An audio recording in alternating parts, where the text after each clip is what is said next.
I want to keep you updated daily on the Minnesota progress. What happens there, my friends, is going to impact drivers worldwide, right? So we got to keep the fight alive in Minnesota, support our brothers and sisters.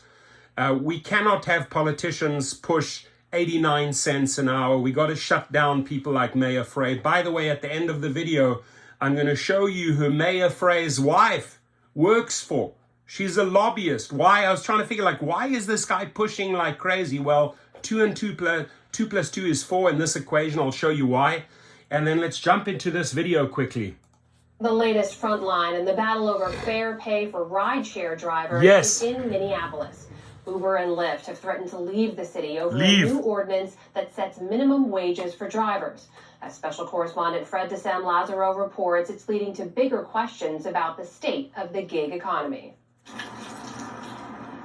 Lifelong Minneapolis resident Matthew McGlory started driving for Uber and Lyft over 7 years ago.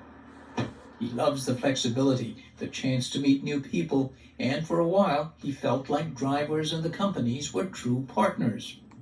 But in the past few years, McGlory says, drivers have seen a smaller cut of fares. Is it fair that Lyft or Uber will charge a passenger $67 and give the driver $23?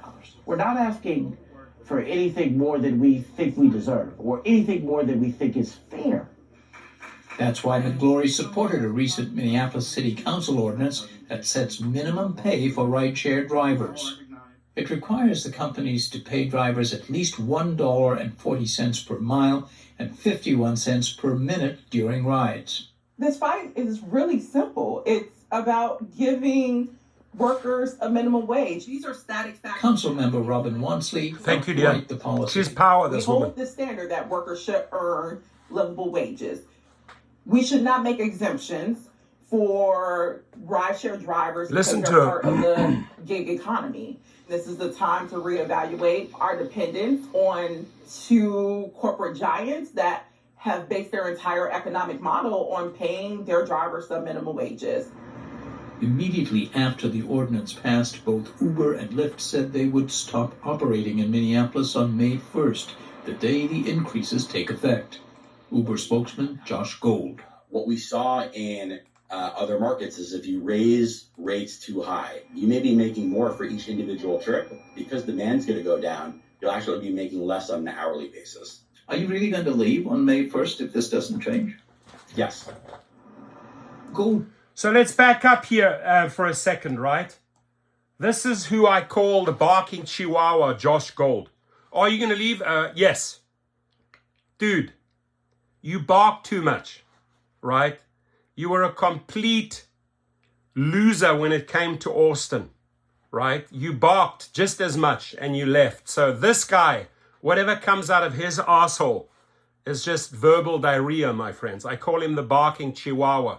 This is one of our arch enemies, right? Drivers' arch enemies, especially in New York, a guy called Josh Gould. I'll put his Twitter account underneath. Send him a message, right? Complete asshole fighting against drivers. Thinks he's little Mr. Macho Man. Small little weasel, big mouth, constant threats to New York drivers. And New York drivers stuck it to him. Right? He says, oh, whatever you're doing, they're protesting has no effect. So they protested multiple times. And this little coward here with his little tail had to pull his little tail between his legs and crawl out of New York because you got slapped down, Mr. Gold. Just a weasel. I call him the barking chihuahua. Gold pointed to the company's decision to leave Austin, Texas in 2016 after that city passed a driver fingerprinting requirement. It only returned when the state passed a law preempting the city. But Uber and Lyft have backed down from threats to leave elsewhere. I really hope we can continue to work with drivers. With the politicians, yeah. In Minneapolis to continue to stay. Stay. You know, if it doesn't make sense to operate a business, we won't operate a business. The day after Minneapolis passed its ordinance, the state released a study of the rideshare industry. It found Minnesota drivers are mostly black, male immigrants, many living in low-income households.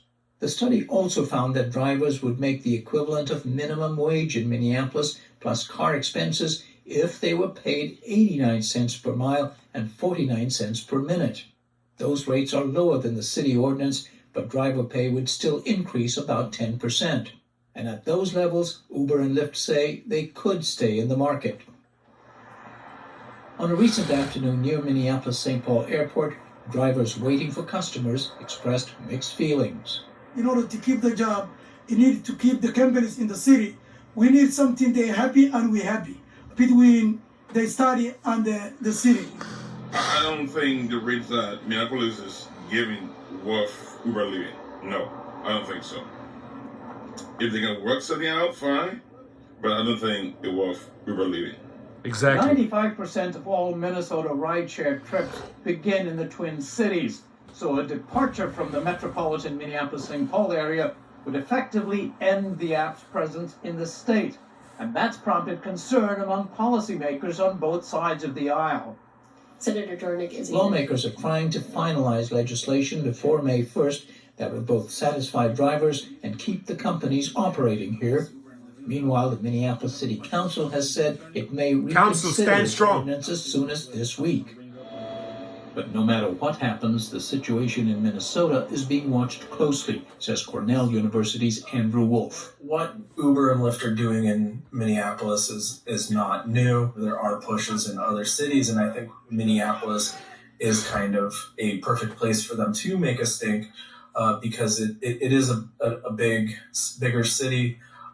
Where this would have an impact, but it's not such a big city that it would really, impact their bottom line. They're trying to make a big show out of Minneapolis in order to try to stop these. That's exactly what it is. They're trying to make a big show, right? Josh Gould is the bark. I call him the barking chihuahua. You're all show, dude. You're all show. You're all bark. You have no bite. Efforts for moving forward. If Uber and Lyft do leave, other rideshare companies have vowed to fill the gap. But until then, drivers like Matthew McGlory are weighing their options. He's starting a job with a property management company this week. Smart. Drivers aren't leaving. The cars that we drive aren't going anywhere, right? They're saying they want to leave. Is that really done in the spirit of true partnership? For the PBS NewsHour, I'm Fred DeSan Lazaro in the Twin Cities. Thank you, my friend. Great reporting there. Now, on to this guy who's been fighting us like crazy, right? Mayor Frey. I got to show the people, the drivers, what we've discovered, right? Why is this guy fighting like crazy? Why is this guy vetoing? Well, let's look into his personal life, right? He happens to be married. His second wife, Sarah Clark, didn't even adopt his name, right? Why? She is a lobbyist at the Capitol for Hilden Advocacy and Law, right, for this company, right? So put two and two together. Mayor Frey, wife Sarah, lobbyist at the Capitol. Do I need to say more? Do I need to say more? Your comments, please.